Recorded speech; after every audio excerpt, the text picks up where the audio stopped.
15 رجب المرجب کو حضرت امام جعفر صادق رحمۃ اللہ تعالیٰ علیہ کا وصال مبارک ہے، اور اسی نسبت سے 15 رجب المرجب کو یا پھر 22 رجب المرجب کو ہندوستان بھر کے بلکہ دنیا بھر کے مسلمان حضرت امام جعفر صادق رحمۃ اللہ تعالیٰ علیہ کی نسبت سے اپنے اپنے گھروں کے اندر فاتحہ لگواتے ہیں، اور فاتحہ میں وہ کھیر اور پوریاں بناتے ہیں، اور اس فاتحہ کو کھیر اور پوری کی فاتحہ یا پھر کنڈے کی فاتحہ کا نام دیا کرتے ہیں۔ کچھ لوگوں کا سوال یہ رہتا ہے کہ آیا یہ فاتحہ لگانا جائز ہے یا نہیں ہے؟ کیا ہم یہ جو کام کر رہے ہیں یہ کہیں بدعت کے زمرے میں تو نہیں آتا؟ کہیں یہ کام کرنے سے ہم گناہ گار تو نہیں ہو جاتے، یا پھر ہمیں یہ کام کرنے سے ثواب ملتا ہے؟ تو بغیر کسی شک کے، بغیر کسی ڈاؤٹ کے اس کام میں بلا شک و شبہ ثواب ہے، گناہ کا کوئی معاملہ نہیں، یا بدعت والا کوئی معاملہ نہیں۔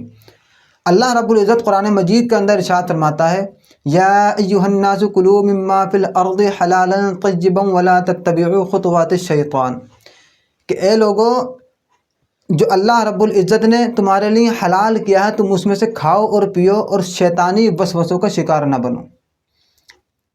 اور اللہ رب العزت دوسری جگہ ارشاد فرماتا ہے، یا ایھا الذین آمنوا کلوا من طیبات ما رزقناکم واشکروا للہ ان کنتم ایاہ تعبدون، کہ اے ایمان والو، تم کھاؤ اور پیو جو اللہ رب العزت نے تمہارے لیے حلال کیا ہے، واشکروا للہ ان کنتم ایاہ تعبدون، اور اللہ رب العزت کا شکر ادا کرو اگر تم اللہ رب العزت کی عبادت کرتے ہو۔ تو اللہ رب العزت نے نہ ہمارے لیے کھیر کو حرام کہا ہے، اور نہ اللہ رب العزت نے ہمارے لیے پوریوں کو حرام کہا ہے۔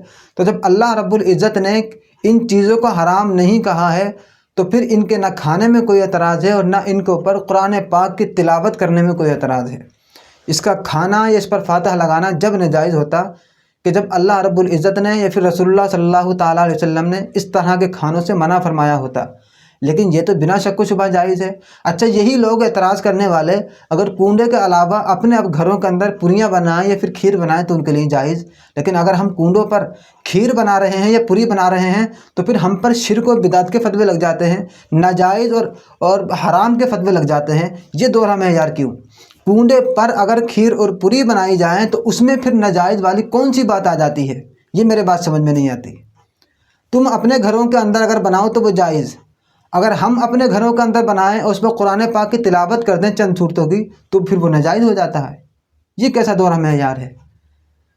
اچھا، تم اگر وہی فاتحہ لگی ہوئی چیز اگر کھا لو تو جائز، اور اگر ہم اپنے گھروں کے اندر بنانے کے بعد میں فاتحہ لگا دیں تو ناجائز۔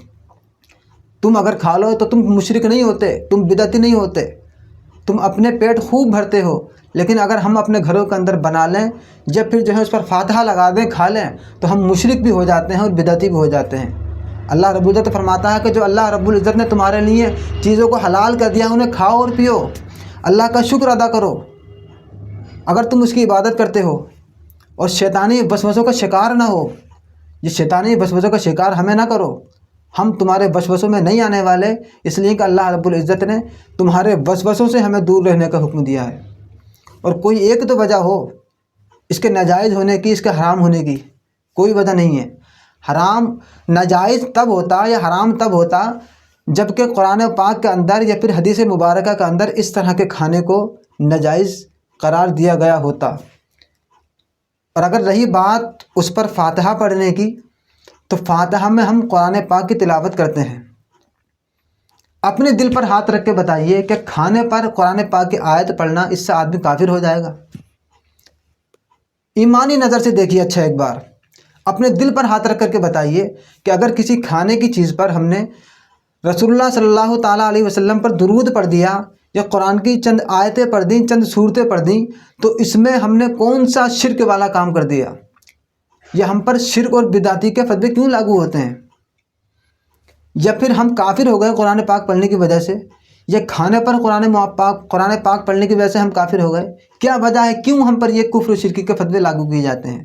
کیوں ہم پر رات و دن بھونکا جاتا ہے اور اس طرح کی خرافاتیں کی جاتی ہیں؟ اگر کوئی دلیل ہے تمہارے پاس اس کے لیے کہ یہ ناجائز اور حرام ہے، کہیں لکھا ہوا ہو، کہیں اس سے منع کیا گیا ہو، تو پھر لاؤ اور دکھاؤ ہمیں، پھر ہم دیکھتے ہیں کہ آپ کتنے پانی کے اندر ہیں۔